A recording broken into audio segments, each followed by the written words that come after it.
한 번 더 있습니다. 귀가 테스트가 있습니다. 통과해야 집에 갑니다.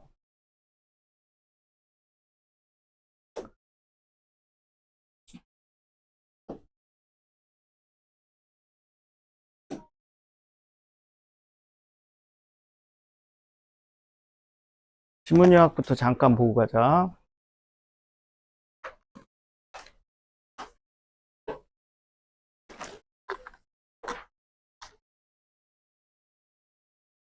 서준이 거 이따 찾아줄게.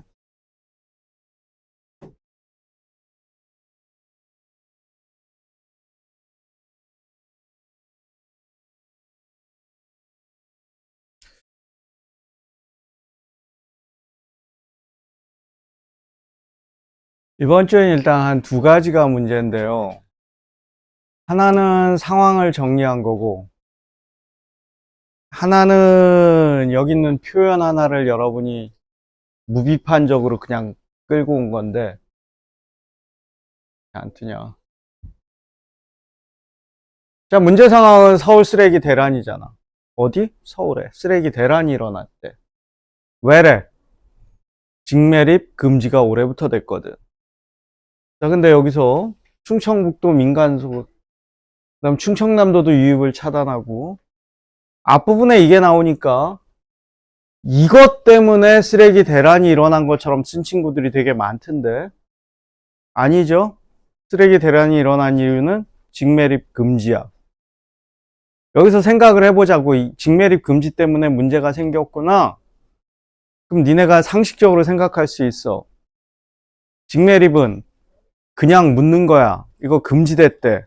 어떻게 해서 묻으라는 거야? 태운 다음에. 그럼 그전에는 태워서도 묻고 안 태워서도 묻고 이랬겠네.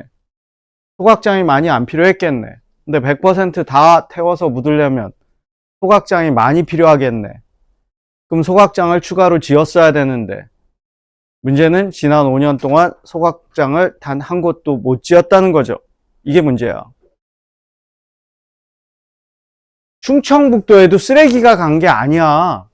민간 소각장. 그러니까 서울의 소각장이 부족하니까, 서울의 소각장이 몇 개 없어. 공공 소각장도 있고 서울의 민간 소각장도 있습니다. 민간 소각장도 이용했고 경기도도 이용했고, 근데 경기도도 뭐 모자랄 테니까 충청도까지 간 거야.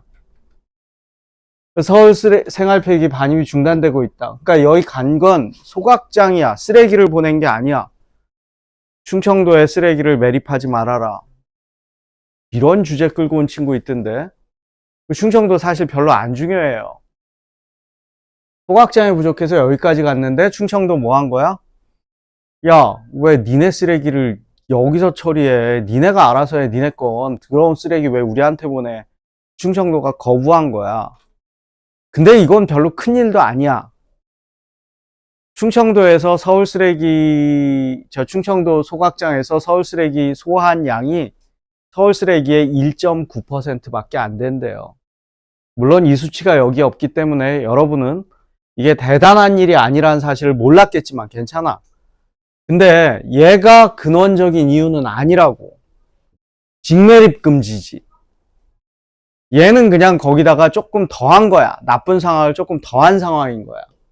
근데 이 민간 소각장이라는 말, 이걸 안 읽고 나서 이렇게 가볍게 생각한 친구들, 얘 메인 원인 아닙니다. 그 다음에 이번에 이제 제일 눈에 거슬린 부분은 바로 여기죠. 이 문장만 바꿔 썼어도 내가 예쁘다 그러고 별로 손 안 대고 다시 쓰기 패스해 줬을 거야. 어디냐? 5년 가까운 준비 기간이 있었음에도 서울 등 수도권에는 공공소각장이 단 한 곳도 지어지지 않았다. 거의 대부분이 이 문장을 그대로 갖고 왔죠. 이 내용이 그대로인데요. 근데 이거 되게 이상한 문장이에요. 자, 지어지지 않았다. 예, 서술어 요새 우리 문장 성분 공부하고 있으니까. 그럼 주어는 공공소각장이 지어지지 않았어. 니네가 2학년 때 맛배기로만 공부한 게 있는데 사동표현, 피동표현 살짝 맛봤지? 봤냐 안 봤냐? 봤지? 피동 표현이야, 이거. 피동 표현은 뭐냐면 주어가 당한 거야. 소각장이 지어지지 않았다. 이상하지 않냐? 소각장이 당할 수 있는 존재야? 이 문장은 어떻게 썼어야 돼? 소각장을 한 곳도 추가로 뭐 혹은 신규 소각장을 짓지 못했다. 이래야 돼. 소각장은 생명 있는 존재가 아니기 때문에 여기서 피동으로 쓰일 이유가 없다고. 쟤는 누가 짓든가 안 짓든가 이건 거야. 누가? 인간이. 자, 그러면 소각장을 짓지 못한 주체는 누구야? 이 문장은 주어를 교묘히 감춰놨습니다. 누가 그런 거야? 지방자치단체가? 나 이것도 웃겨. 지금 이거 서울 쓰레기 대란 얘기하고 있잖아. 그럼 여기서 지방자치단체는 어딜 얘기하는 거야? 서울시 말고 또 있어? 서울시 얘기잖아. 그럼 경기도하고 서울시 둘이네. 수도권이니까.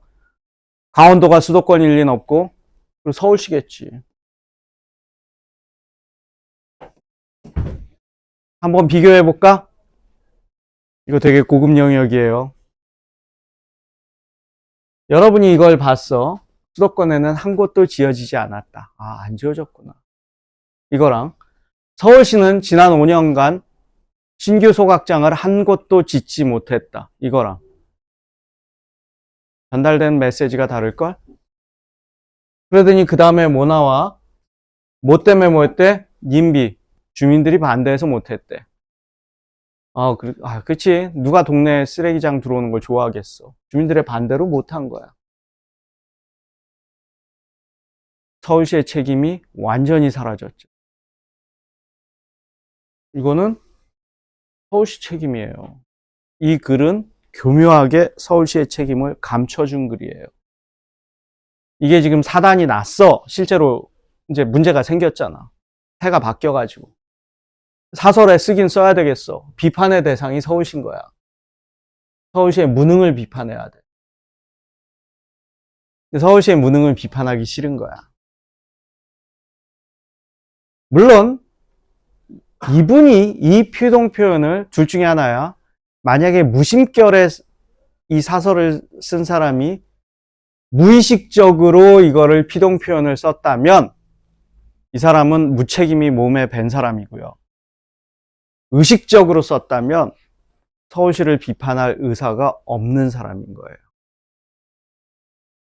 문장 표현 가지고 사람의 심리도 읽을 수 있어요. 이거 되게 예민한 거예요. 사동피동. 물론 모두가 그걸 바라보진 않는데. 근데 너희는 본능적으로 조금 이상했어야 돼. 소각장이 지어지지 않았다. 이건 좀 어색하지 않니? 아니 얘가 무슨 그럼 그럼 지가 알아서 착착착착 막 벽돌이 올라가서 지어지냐고. 그 다음에 그러니까 그리고 나서 주민 반대 얘기하고 님비 얘기하니까 자연스럽게 우리는 뭘로 흘러? 주민들의 반대로 흐르잖아. 그럼 님비도 극복해야 되지만 그리고 이 문장 그대로 쓴 친구들 님비도 극복해야 되지만 이 문장을 왜 썼을까? 야, 님비도 극복해야 되지만 이거 누구한테 그러면 이거 누구 읽으라는 글이야? 국민들? 야, 니네 동네 넌 어떻게 이기적으로 니네 집 옆에 소각장 짓는다고 그걸 반대할 수가 있어? 말이 돼? 여러분 옆 동네 아파트 바로 옆에 소각장 지금 찬성할 거야? 이거 반대한 사람들이 이상한 사람들이야? 이거 님비 욕할 수 있어? 욕할 수 없어. 그럼 이거 사설 쓴 지네 집 옆에다가 짓든가? 지 옆에는 안 지을 거잖아. 너무너무 당연한 거잖아, 이건. 근데 모든 책임이 주민 반대로 가버렸다고. 자, 여기서 우리가 생각해 볼 필요가 있어. 지은 거 하나 있대잖아. 어디? 한 군데가 있긴 있대. 성남시가 기존 시설 옆에 새 소각장. 저건 좀 이상하잖아. 그럼 성남시는 어떻게 지었지?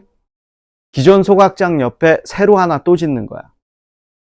이거 주민들이 그럼 반대 더 많이 하지 않겠냐?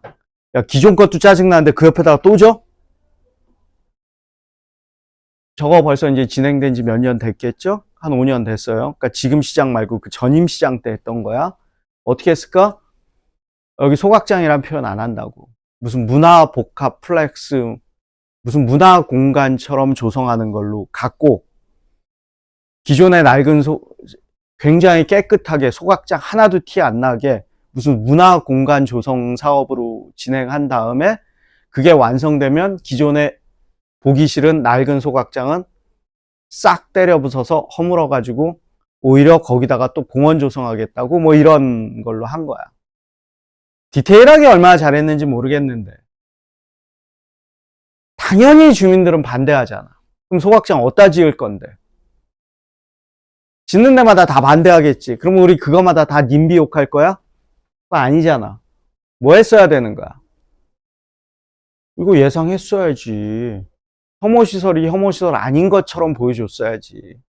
공원으로 하든가 반대급부로 그 동네를 뭘 바꿔주든가 주민들한테 보상도 제대로 해주든가 이런 아이디어를 내서, 그래서 이 얘기 나온 거지, 지금 도쿄 얘기가. 이런 창의적인 아이디어를 서울시 공무원들은 내지 않은 거야. 5년 동안이나. 이건 그걸 비판하는 글로 갔어야 되는 거야. 묘하게 근데 비판하는 듯 하지 않는 듯. 그리고 이 글만 보면 비판했다고 할 수 있어. 근데 여러분 머릿속에는 비판이 안 됐잖아. 그래서 우리가 독해력을 키워야 된다는 얘기를 계속 하는 거야. 그걸 키우지 않으면 무의식 속에 이렇게 잘못된 정보가 들어온다고요. 예전에요, 혐오시설의 최강자는 어디겠어? 폐기물 보관하는데 방패장이라 그러지. 이거 누가 좋아하겠어? 동네에 들어오면 이거 방사능 나오는데. 우리나라 원자력 발전소 있잖아. 폐기물 나온다고 어딘가 보관해야 돼. 이거 어느 마을에 짓는다 그러면 이건 진짜 막 죽창 들고 나와서 반대할 판이지. 이게 좀 됐어. 노무현 정부 때인가? 모든 동네가 다 반대하는 거. 어딘가는 해야 되는데, 대한민국 어딘가에는. 그래서 그때 정부가 어떻게 했냐? 파격적인 제안을 한 거야.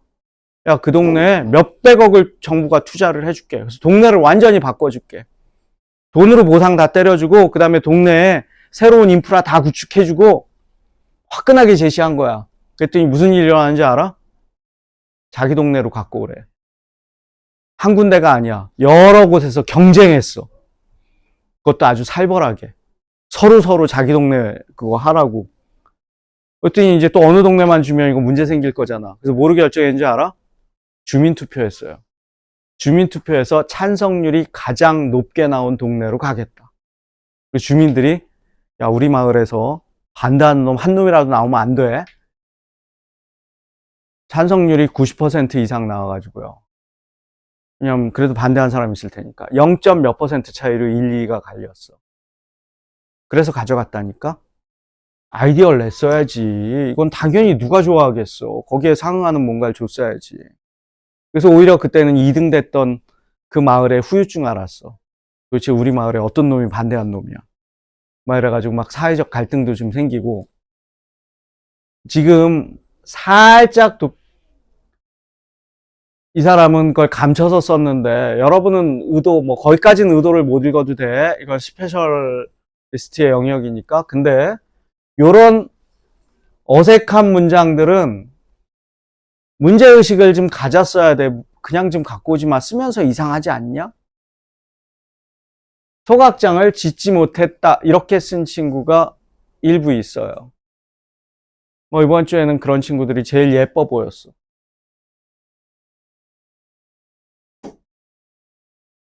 그리고 제발 문장 되지 않는 분들은 문장 좀 짧게 써주세요. 내가 일주일에 스트레스 제일 많이 받는 게 니네 신문 첨삭할 텐데, 왜 그러냐면, 얘는 우리나라 사람 맞을까? 본인 글은 본인이 해석될까? 진짜 이 생각이 불쑥불쑥 나거든. 한 친구의 사례 봅시다. 최근 충청도는 서울시 생활 폐기물 반입이 중단되고 있는데, 좋아, 뭐 그렇다 쳐. 이건 수도권 직매립이 금지돼 대비할 수 있었음에도. 일단 해석을 못하겠어? 무슨 말이야 도대체? 민간 소각장 외에는 어떤 대책이 없었던 탓이다. 해석되냐? 도대체 이건 첨삭을 어떻게 줘야 될지 모르겠어. 문장 하나가 틀린 게 아니고 내용도 뭐야 도대체? 무슨 말이냐고 이게. 되게 극단적인 사례 같지? 본인들은 안 그런 것 같죠? 여기서 좀 세 보이는 것들을 여러분들이 그냥 막 갖고 가서 벌어지는 일이에요. 그러니까 잘 써라가 아니라 본인이 납득할 수 있는 글을 쓰세요. 해석할 때도 문제가 뭐구나 이렇게 단순화시키라고. 단순화. 그래서 머릿속으로 한번 생각해봐. 상식적으로. 이게 문제가 일어났으면 뭐 때문이겠네. 그리고 문장에 자신이 없으면 없을수록 어떻게 한다? 짧은 문장 쓴다. 짧은 문장 쓰면 다 해결할 수 있습니다.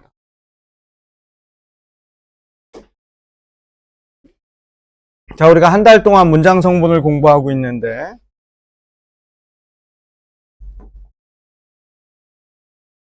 여전히 헤매는 친구는 헤매고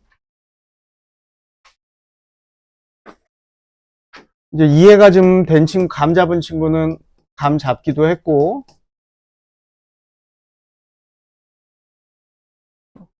오늘은 그래서 여러분이 제일 많이 헤매는 아직도 여전히 헤매는 친구들은 품사와 문장 성분을 아직도 오락가락 하는 친구들이 있어. 그래서 둘 사이의 관계를 한번 좀 따져봅시다. 자, 일단 문장 성분은 뭐라고? 하는 일이라고. 단순 무식하게 얘기하면 문법적으로는 뭐라고? 문법적 기능이라고. 누가 어저리 최소 단위 크면 구가 다음 크면 절이 얘네가 하는 일이라고. 얘네가 문장 내에서 하는 문법적 기능이라고. 자, 얘를 여러분이 이제 품사하고 자꾸 오락가락 하는데 첫날 그래서 우리가 품사를 짚어봤어. 자, 품사는 뭐에 대한 얘기다? 단어에 대한 얘기다. 품사는 단어에 대한 얘기라고. 얘는 대상이 단어야, 단어. 그리고 품사는 뭐라 그랬어? 그 단어의 본질이라 그랬지. 타고 태어난 DNA 같은 거라고. 바꿀 수 없는 숙명 같은 거야. 그런데 저 단어를 우리가 분류하는 기준이 몇 가지가 있어요. 세 가지가 있었죠? 형태에 따른 분류, 가변어, 불변어. 그 다음 우리가 흔히 많이 품사라고 쓰면 의미에 따른 분류, 구품사했어. 그날 그렇게 깊이 안 다룬 게 있죠. 세 번째 분류 기준, 기능에 따른 분류가 있어. 그 기능. 요 기능에 따른 분류가 문장 성분과 관련된 거지. 왜냐하면 문장 내에서 너 어떤 기능을 하니? 이거거든. 먼저 몸통의 기능을 하는 애들이 있죠. 명사, 대명사, 수사. 얘네들을 체언이라고 해요. 얘는 몸통의 기능을 하는 거예요. 몸통이 되려면 주어, 목적어, 보어 이런 애들이에요. 일단 기본적으로. 그 다음에 동사하고 형용사를 우리는 뭐라고 부르냐? 용언이라고 불러요. 용언은 무슨 기능이냐? 서술어의 기능이에요. 서술어의 기능을 하는 애를 용언이라고 부른다고. 그 다음 부사하고 관형사를 항상시대로 관형사 먼저. 관형사와 부사를 수식언이라고 하지. 수식의 기능을 갖고 있거든요. 그 다음에 감탄사를 독립언이라고 합니다. 얘는 주로 독립적 기능을 가져가니까. 주의할 건 언으로 끝났네. 하나가 빠졌지? 조사. 뭐라 그래? 관계언이라 그래. 자, 그때 조사할 땐 우리가 잘 몰랐는데 이제 문장 성분하니까 관계은의 의미가 읽히지 않아? 뭐 때문이야? 격조사. 격조사는 철저하게 관계를 만들어주잖아. 주어와 서술어의 관계, 관용어의 관계, 부사의 관계. 그쵸? 언자로 끝났습니다. 요거 오락가락 하시면 안 돼요. 품사는 언으로 끝납니다. 문장 성분은 어로 끝나잖아. 자, 얘네가 뭐야? 단어의 본질이야. 타고 태어난 DNA 같은 거야. 문장 성분은 뭐라 그랬어? 하는 일, 직업 같은 거라 그랬죠. 직업. 근데 이 문장 3개의 직업은 7개의 직업밖에 없는 거야. 주어, 목적어, 보어, 서술어, 관용어, 부사어, 독립어. 다른 직업이 존재하지 않아. 이 직업밖에 없어. 근데 이 품사계에서 체언이라고 불리는 얘가 최고의 왕족 집단이라고. 얘가 몸통이잖아. 왜 왕족이라 그러냐? 얘는 7개의 직업을 자유롭게 선택할 수 있어. 체언은 유일하게. 왜? 만능 치트키를 하나 갖고 있지. 뭘 갖고 있어, 체언은? 격조사를 쓸 수 있다고. 격조사의 99%는 체언에 붙습니다. 격조사가 붙어 있다 그럼 체언이구나 이렇게 생각하셔도 될 정도예요. 그래서 격조사가 붙는 순간 얘는 7개 직업이 다 돼. 자, 다시 한번 확인해 볼까? 자, 주격조사 뭐였어? 다 같이 합창하셔야죠. 주격조사 뭐? 목적격? 복격? 이가. 근데 서술어가 되다 아니다라는 거 명심하고. 서술격? 이다. 관형격? 의. 자, 부사격 아는 대로? 자, 부사격은 원체 많습니다. 에서, 에게, 으로, 으로써, 와, 과, 높임, 깨 있고, 한테, 처럼, 라고, 고, 뭐 별별 게 다 있어. 나올 때마다 눈에 익혀야 돼. 특히 에서, 에게, 이건 워낙 많이 등장하니까 잘 익혀두시고. 그 다음에 독립격은 존재하지 않고, 혹격?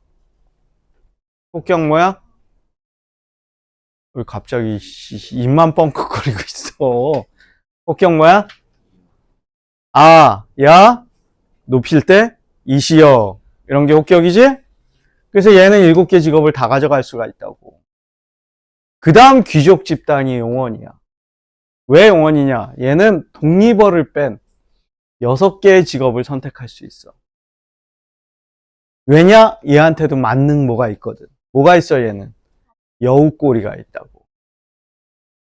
꼬리에 달린 어미, 얘의 활용으로 6개의 직업을 선택할 수 있어. 자, 용언이 주어가 되고 싶어. 그러면 어떻게 하면 돼? 어떻게 하면 돼? 용언이 주어가 되고 싶으면 명사형으로 활용하면 되지. 그래서 명사절을 만들면 되잖아. 자, 명사형 전성어미. 갑자기 소리가 안 나. 자, 명사형 전성어미 다 같이. 승현아, 너 아무 말도 안 하면 너만 집시킬 거다. 자, 뭐냐? 승현아, 명사형. 어라? 모르네. 어떻게 이럴 수가 있지? 한 달째 외우라고 있는데 미음, 음기 어쩌고저쩌고 하는데 이거 다 필요 없고 봤더니 미음 아니면 기로 끝나. 그래서 그냥 미음, 기 딱 기억하면 되는 거잖아. 이제 자, 목적어가 되고 싶어. 그럼 또 어떻게 하면 돼? 나 목적어 할래? 이러면 역시 명사형으로 활용되면 되지. 미음 아니면 기로 끝나면 되지. 나 보호가 되고 싶어. 그럼 또 어떻게 하면 돼? 역시 또 명사형이지. 미음 기로 끝나겠지. 그 뒤에 복격조사가 붙고 뭐 이러면 되겠지. 서술어는 얘기할 게 없어. 지 본질이 서술어니까. 그쵸? 자, 관용어가 되고 싶어. 그럼 어떻게 하면 돼? 관형사형 전성어미 쫙 있는데 봤더니 니은으로 끝나거나 리을로 끝나. 그래서 관형사형 니은 리을만 기억하시면 돼. 니은으로 끝나거나 리을로 끝나네. 나 부사어가 되고 싶어. 그럼 어떻게 하면 돼? 부사형 전성어미 개, 도로. 근데 좀 독특하게 나중에 우리가 절할 때 이가 있다 그랬어. 접사인 이가 개이도로. 여기에 근데 한 가지씩 더 있어요. 용언이 관형어가 될 수 있는 방법이 또 있네. 뭐가 있을까? 그래, 그 절이 관형절이야. 관형사형으로 활용 안 되고 다른 방법으로도 하나 있는데. 그렇죠. 명사형으로 활용돼서 관형어가 될 수도 있어요. 똑같이 부사어도 명사형으로 활용돼서, 왜냐면 명사형은 문장 성분이 아니잖아. 그 뒤에 부사격 조사가 붙어서 집에 가기에 너무 늦었다. 이런 식으로 명사형도 됩니다. 독립어는 될 수 없어요. 그래서 얘가 한 등급 아래예요. 체험보다. 그럼 관형사, 부사, 감탄사 얘네들이 평민이야. 왜 평민이냐? 얘네는 직업 선택의 자유가 없어. 관형사로 태어났으면 관형어의 삶을 살아야 돼. 부사로 태어났으면 부사어의 삶을 살아야 돼. 감탄사로 태어났어? 그럼 넌 독립어밖에 못해. 이래서 품사도 중요해요. 품사를 이해하면 문장 성분도 쉽게 찾을 수 있다고. 근데 이걸 두 개를 자꾸 여러분이 같이 왔다 갔다 하니까 그게 문제지. 얘하고 얘는 별개야. 얘는 집 밖에 나가서 하는 일. 얘는 뭐야? 쥐 본질. 자, 근데 우리가 아직 공부를 안 한 것 때문에 니네가 문장 성분 분석하다 워낙에 클리어하지 않고 안 되는 게 있어. 원래는 이게 이제 다음 달 건데 잘 안 되니까 미리 전체를 보고 가면 되죠. 절이라는 게 있잖아. 우리말에 절이 5종류가 있어. 명사절, 관형절,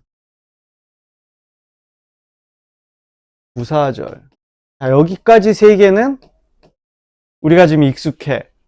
그동안 이제 요거는 아직 절 공부 본격적으로 안 했는데도 구분할 수 있잖아. 계속 나오면서 봤단 말이야. 미음기, 니은, 리을, 개이도로. 2가지가 더 있는 게 인용절과 서술절이라는 게 있어. 인용절은 말 그대로예요. 그냥 인용하는 거예요.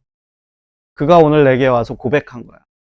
그가 오늘 내게 너를 사랑해 라고 말했다. 그대로 따왔지. 이런 게 인용절이야. 이걸 직접 인용절이라고 하고, 간접 인용절은 그가 오늘 내게 사랑한다고 말했다. 이걸 간접 인용절 이래요. 이건 나중에 다음 달 주제니까 그렇구나 하시고, 요것 때문에 이제 조금 헷갈렸을 거야. 서술절은 뭐냐면 얘가 조금 특이한 절인데, 토끼는 귀가 길다.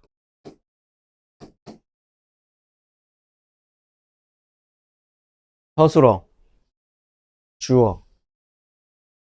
토끼는 길다. 근데 이상하네. 토끼는 길다. 뭐가 긴 거야? 털이 긴 거야? 키가 긴 거야? 다리가 긴 거야? 귀가 긴 거야? 잘 모르겠어. 불분명하죠. 전달이 확실히 안 돼요. 근데 귀가 길다. 근데 가만히 보니까 여기도 주격조사가 하나 또 나왔는데, 그럼 귀가는 문장 성분이 뭐지? 길다는 주어가 2개네? 토끼도 길다의 주어가 되고 귀도 주어가 되네? 이런 걸 서술절이라 그래요. 얘 전체가 합해져야 완벽한 서술어가 돼. 용언 하나만 가지고는 서술어가 안 돼. 그래서 얘는 특이하게 다른 절들과 달리 용언 하나에 주어가 2개 나와요. 하나의 용언에 주어가 2개 걸리는 거예요. 영수는 머리가 좋다.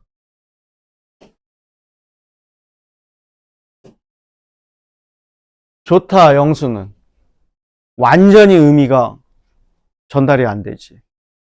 하고 싶은 건 머리가 좋대요. 오케이. 이래야 서술이 되거든. 이런 절을 서술절이라고. 좋다의 주어가 2개 나왔네. 얘는 처음엔 좀 낯설고요. 익숙해지면 이제 본능적으로 막 보일 거야. 나중에 학교 시험에서는, 니네 시험에서 이제 서술절 찾는 게 반드시 한 문제 나올 거예요. 어떻게 나올 거냐? 서술절, 서술절, 서술절, 서술절, 그리고 5번 선택지에 뭘 줄 거냐? 영수는 어른이 아니다. 이런 문장 줄 거야. 보호가 들어간 거. 그러면 학생들이 서술절, 서술절, 너도 서술절. 이상한데? 답이 없는데? 이런 일이 벌어질 거야. 아니면 보, 그리고 서술절. 이렇게 주든가. 한 문제 만날 거다. 그래서 요런 게 서술절이구나. 아, 이거를 알면 그동안 해석이 잘 안 됐던, 분석이 잘 안 됐던. 서술절을 아는 문장은 이런 걸 이제 서술절을 아는 문장이라고 하는데, 자, 절의 개념, 절의 정의가 어떻게 된다 그랬어? 주어, 서술어의 관계가 있고, 문장은 되지 못했고, 자기보다 더 큰 문장 안에 안겨서 하나의 문장 성분처럼 쓰이는 것, 이걸 절이라 그래요, 우리는. 그래서 안겨서 이 말자. 그럼 아는 놈이 있겠네. 그래서 큰 문장을 아는 문장이라고 하고, 절을 다른 말로 안긴 문장이라고.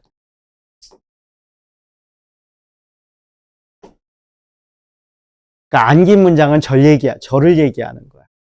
그럼 아는 문장이 큰 문장이겠지.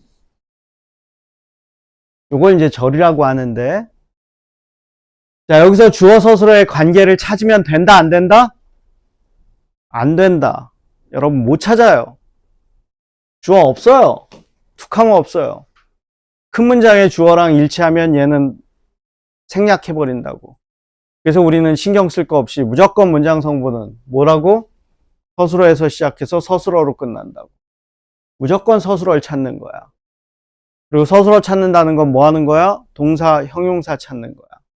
그러니까 동사, 형용사, 활용형이 하나 나올 때마다 절 하나씩 있는 거야. 문장 그렇게 분석해야지 이 관계를 자꾸 찾으려고 드시면 안 돼요. 자, 본교재에 지금 14문제 있는데 일단 풀어봅시다. 출근하면 무작위로 시킬 겁니다.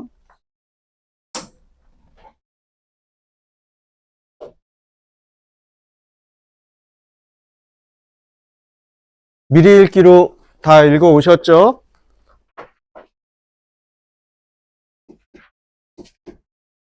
작가가 김동리 작가입니다.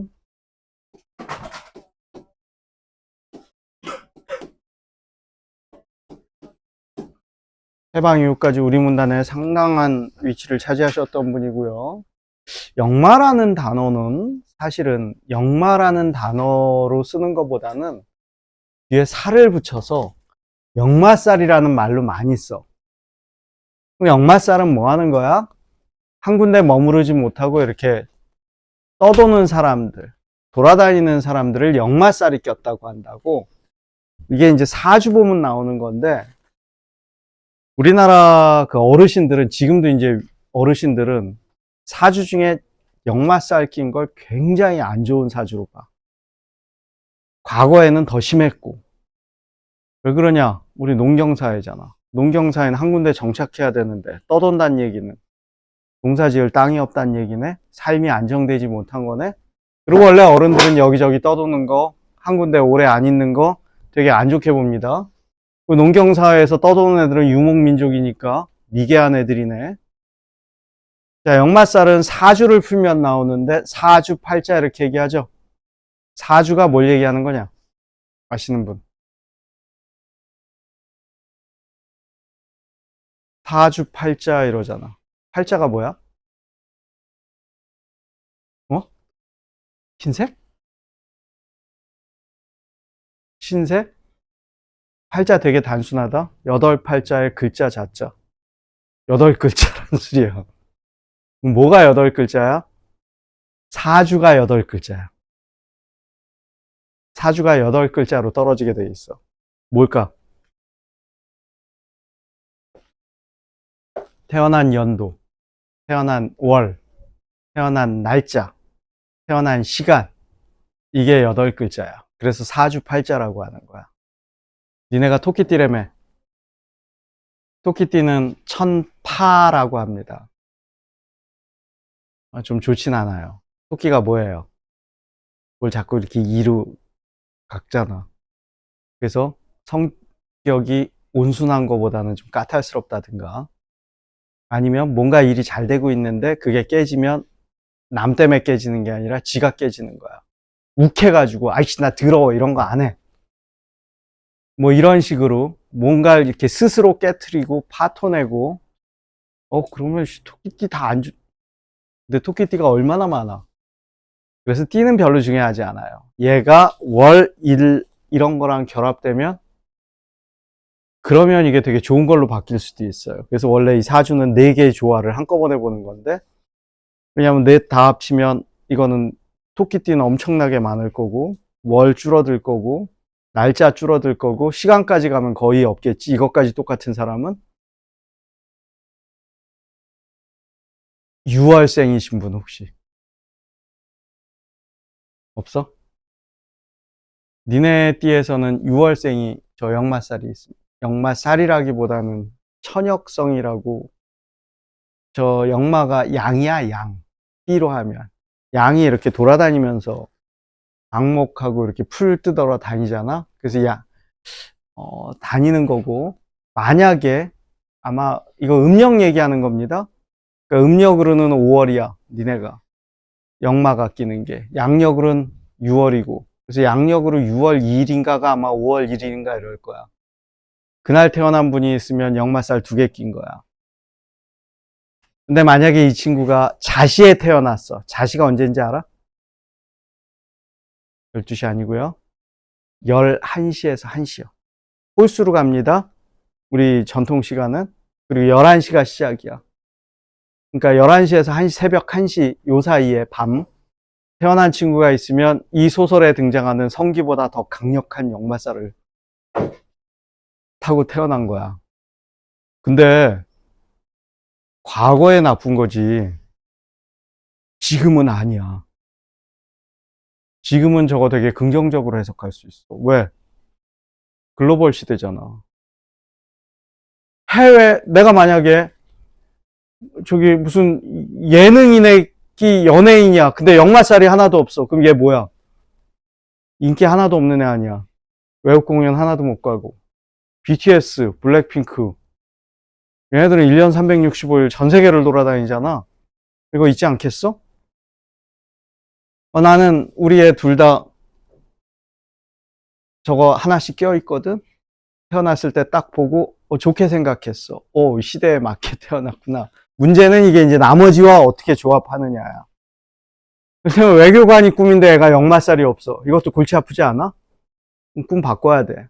물론 사주가 전부는 아닌데, 이건 이제 통계학적으로 나오는 거니까, 뭐 대충 비슷하게 그렇대요. 자, 오늘의 이야기는 이건 본인의 의지하고 상관없이 태어난 순간 결정값이에요. 일종의 운명 같은 거네. 이 운명과 개인의 삶 사이에서 일어나는 갈등을 다룬 소설인 거지. 이게 근데 꼭 전부는 아닌데 사람 기분이 묘해. 그냥 우리 큰애가 태어날 때 얘가 되게 늦게 태어났거든. 예정일보다 10일을 넘어갔다고. 이렇게 되면 이제 위험하다 그래서 이거 수술해야 된다고. 근데 내가 그래서 예정일부터 계속 나는 따져보고 있었거든. 이 아이면 이날 태어났으면 좋겠는데 이날에 시간이 떼면 좋겠는데 날에 따라 시간도 막 바뀌어. 결국은 이제 마지막 날 오늘까지 안 나오면 수술을 해야 됩니다. 의사가 이제 최후 통첩을 하더라고. 저녁에 그래서 저녁 이후까지 마지막으로 한번 기다려보고 몇 시 이후까지 안 되면 저녁에 수술합니다. 근데 내가 딱 따졌지. 수술할 거면 그 시간에 수술하면 안 되는데 뭐 이 생각도 든 마지막에 내가 제일 좋다고 생각한 그 시간에 애가 딱 나왔거든. 이거는 지 운명이잖아.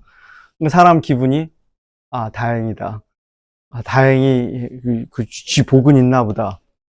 내가 보기엔 지 인생에 운때가 좀 있는 것 같기도 하고 뭐 그런데 근데 그렇지 않은 거하고 사람 기분은 좀 묘할 것 같기는 해. 자, 오늘 소설의 배경은 화개장터라는 곳입니다. 화개장터 혹시 가보신 분? 여기 되게 유명한 관광지인데 우리나라에서 되게 상징적인 곳이야 여기가. 장은 장터로 유명한 곳이 몇 군데 있거든. 여기가 아마 5일장 열리는 데일 텐데 근데 여긴 좀 상징적인 의미가 있어. 몰라? 그리고 여기 가는 길이 엄청 예뻐.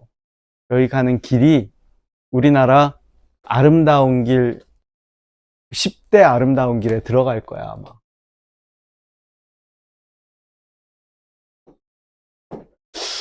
근데 화개장터 이름도 처음 듣냐 니들? 좀 심란한데 이거 노래도 있는데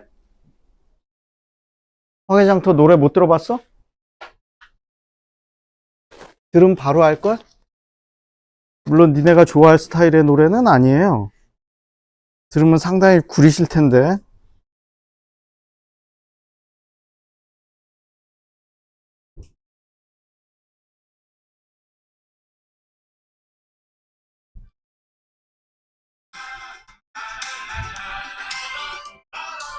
이거 들어본 적 없어?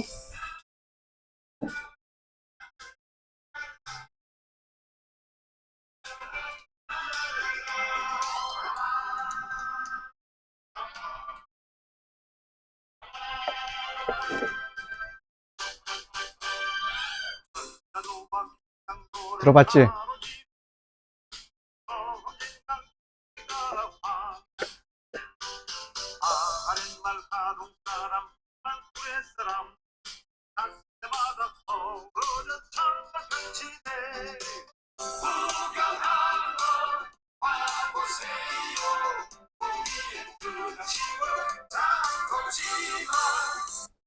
조영남이잖아. 이분은 평생 이 노래 한 곡 갖고 가수의 업을 가져가는 분 아니야.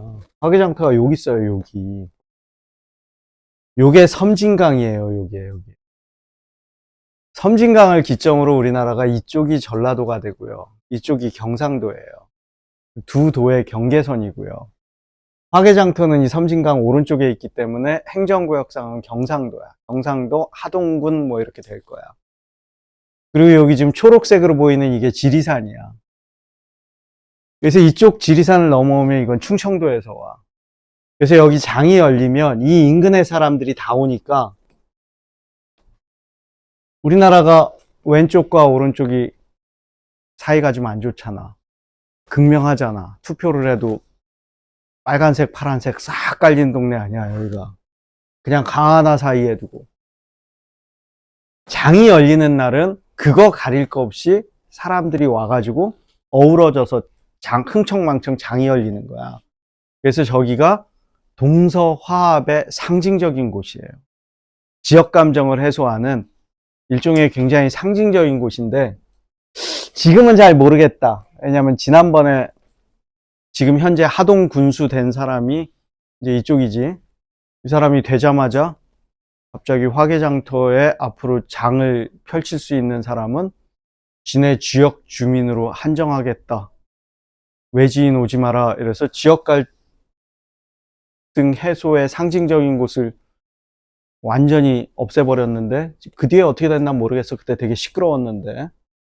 그리고 요 섬진강 요 길이 섬진강이요. 우리나라 강 중에 되게 예뻐요. 한강처럼 크지 않고 소탁해서요.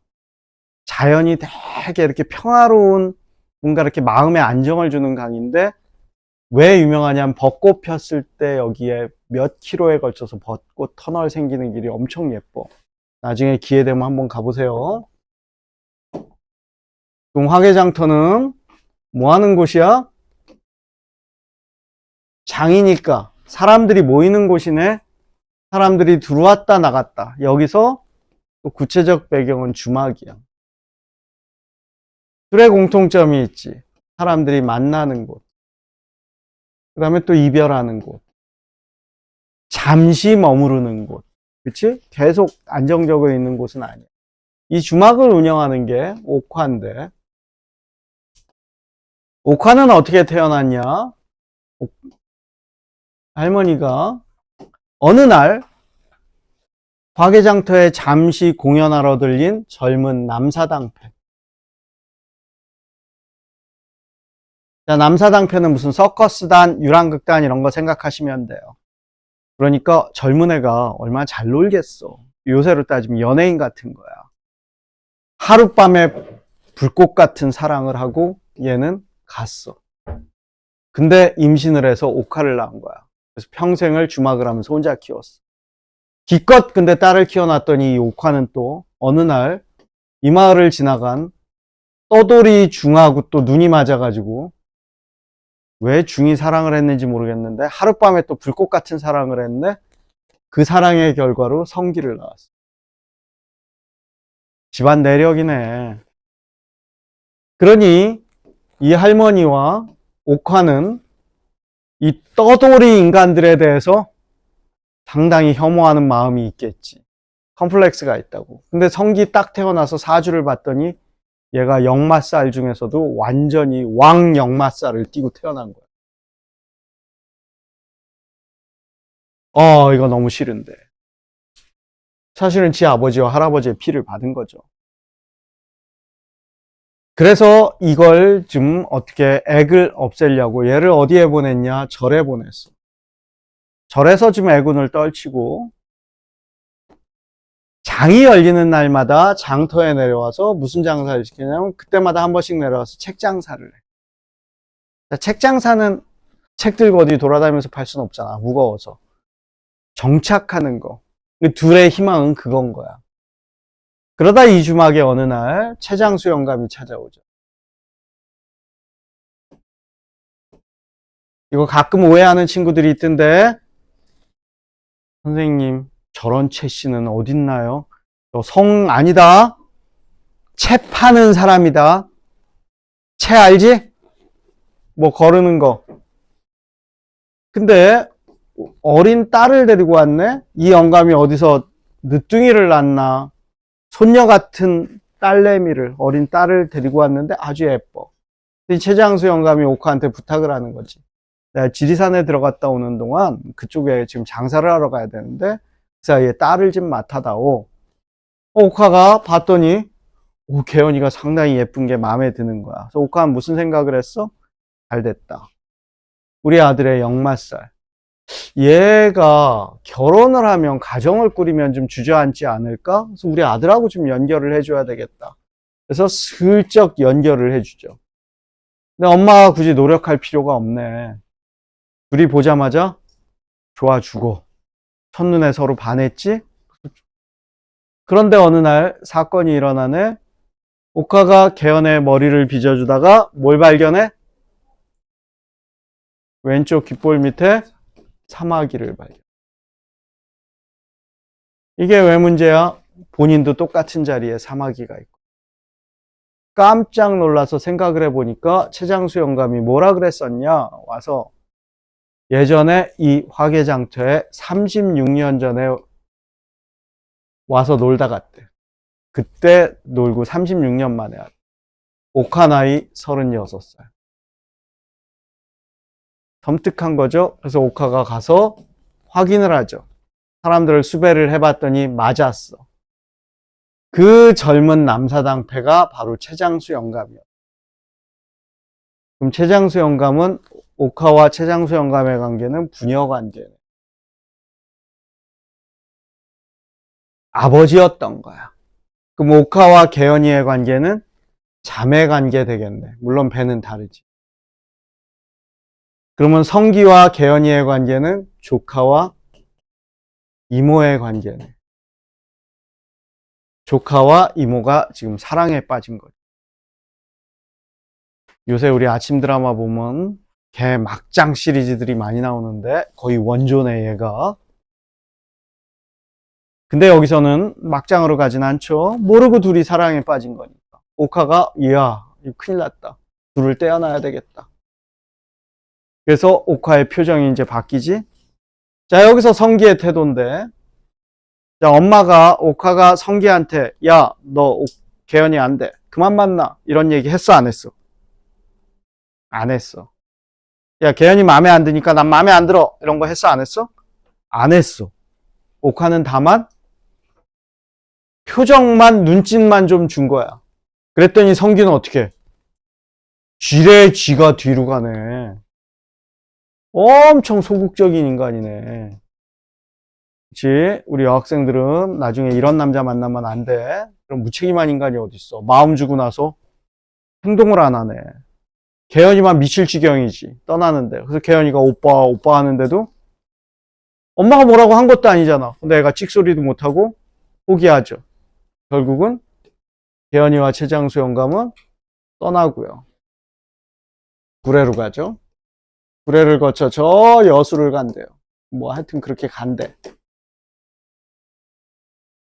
성기가 떠난 다음에서야 애가 끙끙 앓아눕지. 그러니까 오카가 결국은 진실을 얘기해 주지.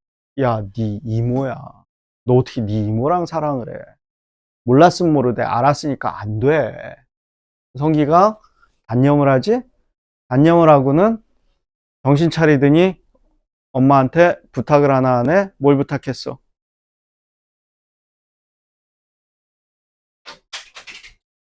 엄마한테 뭐 하나 해달라잖아. 정신 차리고 나서 얘가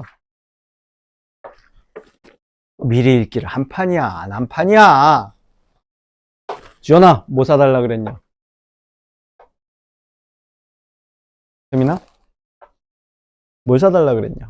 성기가 엿판 사달라 그러잖아. 엿판.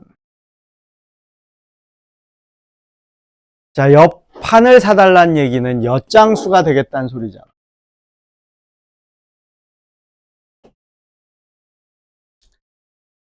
엿장수가, 그 엿장수가 들어간 우리 일상에서 쓰는 표현들 좀 있지 않냐? 엿장수 맘대로. 그치? 뭐 엿 바꿔 먹었어. 뭐 엿 먹어라, 이런 비속어 말고. 그 말이 괜히 나온 게 아니다, 근데? 엿장수는, 옛날 이 소설은 정확하게 배경이 언제인지 몰라. 1930년대일 수도 있고 40년대일 수도 있고 뭐 50년대일 수도 있고 대충 그냥 그때야. 왜냐면 김동리 작가가 이 소설을 쓴 게 일단 해방 이후에 쓰긴 했어요. 그리고 구체적 시대적 배경이 전혀 나타나지 않아요. 그냥 지금보다 오래전 과거의 전통적인 사고방식을 가졌을 때 이렇게 우리가 생각하면 되는데, 자, 이때 디저트가 뭐가 있었겠냐고. 없어요. 이때 엿은 최고의 디저트야. 그럼 엿을 어디서 팔아? 동네 구멍가게도 없어. 그럼 엿장수들이 어깨에다가 이렇게 좌판을 메고 여기에 엿이 이렇게 늘려 있어. 그래서 이걸 어깨에 메고 동네마다 돌아다니면서 팔았다고. 그래서 한국민속촌 가면 지금도 이렇게 파는 것 같아. 그리고 나중에 이게 지나면 어떻게 하냐면, 내가 어릴 때는 니아까를 끌고 다니면서 팔았어.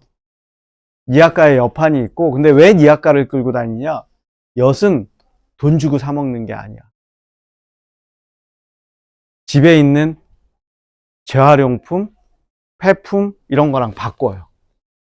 그래서 집에 뭔가 이렇게 쓸만한 걸 들고 가면 그거 정해져 있는 건 아니야. 뭐 하면 엿을 얼마 준다가 아니라 이거 괜찮네? 그러면 뭐 10가락 줄 수도 있고 1가락 줄 수도 있고 되게 좋아 보이는데 야 1가락밖에 안 돼. 그래서 엿장수 맘대로야. 기준 없이 엿장수가 지 기분에 따라서 준다고. 그러니까 엿은 돈 주고 먹는 게 아니라 바꿔 먹는 거네. 그래서 엿 바꿔 먹었네, 이 얘기도 거기서 나온 거야. 너 그거 어디다 썼어? 엿 바꿔 먹었어. 나도 어릴 때 그래서 우리 동네 엿장수가 왔길래 오해하지 마라. 어디 시골 마을 아니고 서울이다, 서울. 고향 서울이다. 그래서 집에 이렇게 쫙 스캔해 봤더니 우리 아버지가 잘 안 신고 고이 보관한 깔끔한 뭐 워커가 있더라고. 그래서 그거 들고 갔더니 엿장수가 너무 좋아하면서 엿을 그냥 한 무대길 주는 거야. 뭐 그렇게 많이 줄 줄이야. 맛있게 먹고는 한 일주일 동안 어머니한테 뒤지게 맞았지.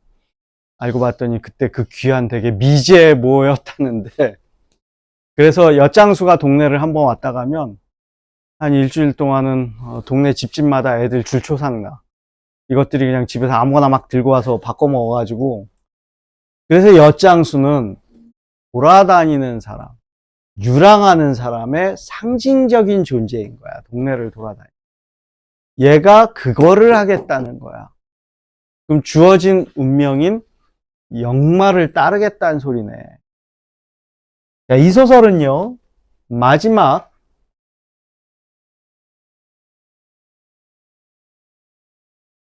요 삼걸이 나오는 장면이 이 소설의 하이라이트고, 여러분이 모의고사나 이런 걸 만나면 이 소설은 요 장면이 발췌될 거야. 자, 삼거리가 있는데 성기가 이 삼거리에서 잠시 머물러 섰지. 여기는 화계야. 본인 집 주막이 있는. 여기는 하동이야. 하동은 경상도입니다. 여긴 구례야. 이쪽 가면.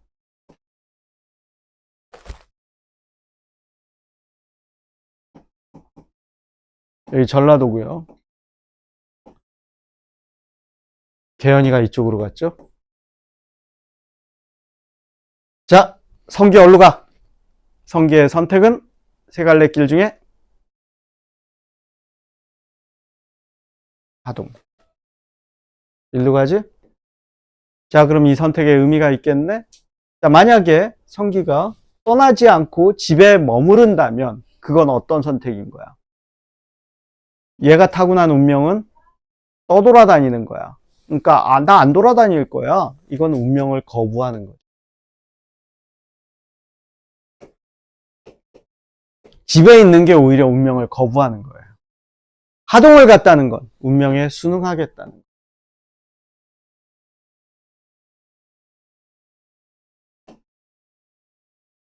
운명론적 세계관인 거예요. 그대로 운명에 따르겠다는 거야. 그럼 만약에 이쪽 구례로 가는 선택을 했으면 이건 무슨 선택이야? 구례로 가는 선택은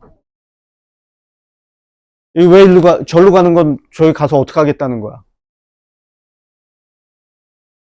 계연이 만나겠다는 거잖아. 이모든 뭐든 너는 내 여자야. 나랑 같이 살자. 엄마 난 몰라. 결혼할 거야. 아빠 본 적도 없는데 내가 알게 뭐야. 뭐 이거 아니야. 이거 운명을 거부하는 거죠.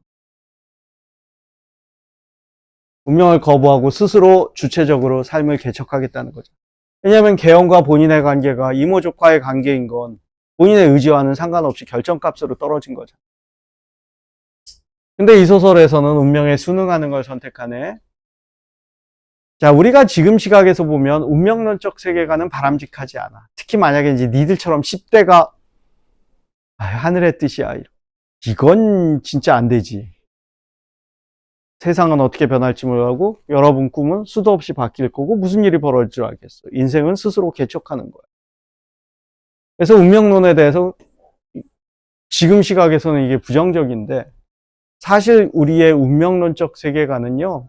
한 2500년 가까이 우리는 이 세계관 속에서 살아왔어요.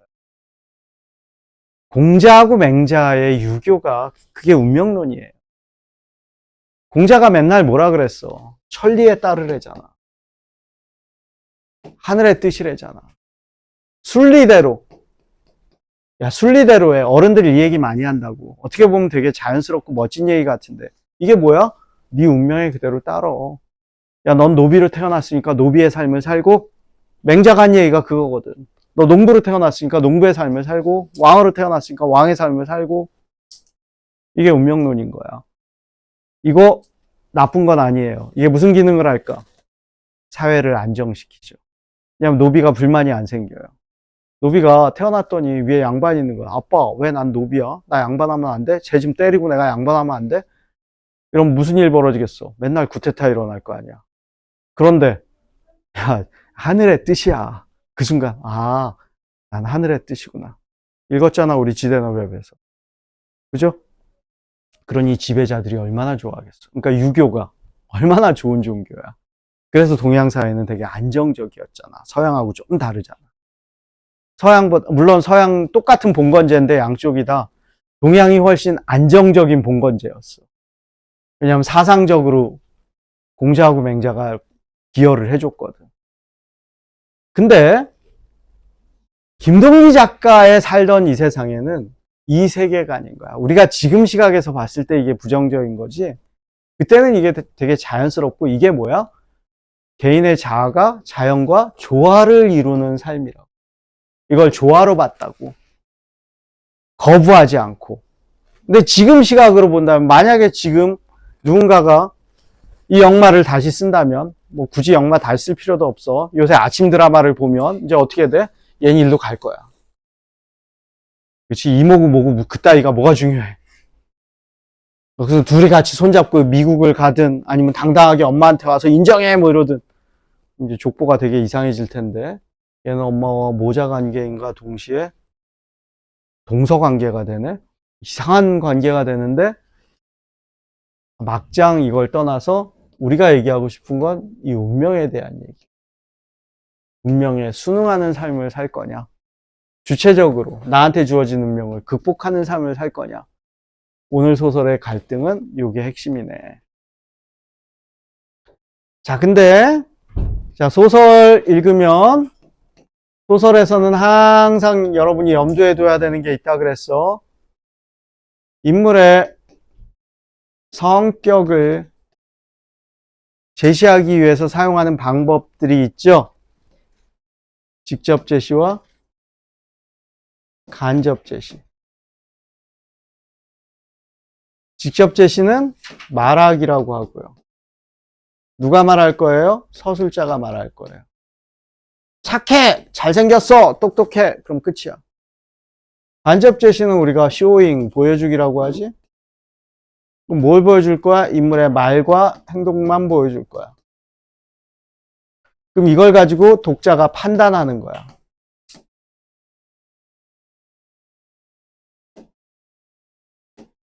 그래서 간접 제시를 하면 독자가 훨씬 더 적극적으로 생각을 하게 돼 있습니다.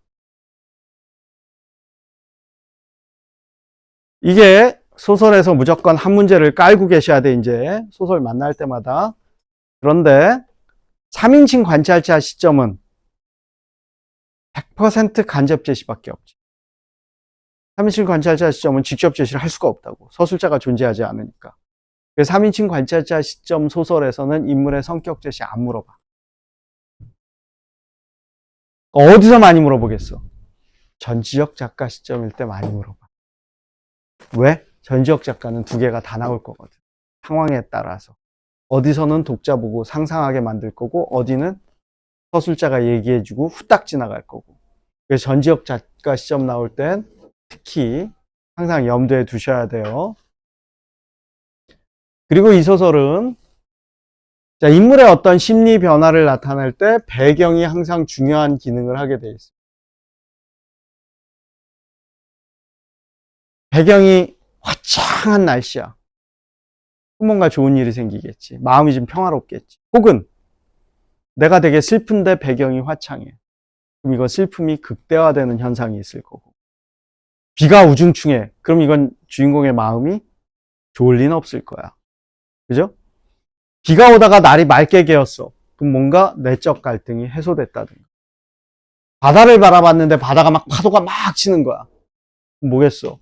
내적 갈등이 심하겠구나. 파도가 찬찬해 그러면. 내적 갈등이 해소됐겠구나. 현실성 따질 거 없이 소설에서는 배경을 이런 용도로 작가가 사용하죠. 이 소설에서는 이 부분도 좀 유의해서 읽어보실 필요가 있고요. 시간 관계상 설 연휴니까 이번 주에는 과제가 그렇게 많지 않으니까 본교재 문제는 집에 가서 풀어보기로 하고 내 지문 꼼꼼하게 읽어보시고 확인하시고 소설이 15다 어렵다 문제는 바로 추가 테스트를 갈 건데 이번 주 미리 공지사항 모의고사입니다. 시험법이 다 들어가고요. 시암기는 그동안 외운 8수가 다 대상입니다. 자, 오늘 귀가 테스트는 이거 입력하는 겁니다. 입력해서 패스하신 분은 집에 바로 가시면 되고요. 안 되신 분은 패스가 뜰 때까지 재도전합니다. 몇 문제 안 되고 쉽습니다.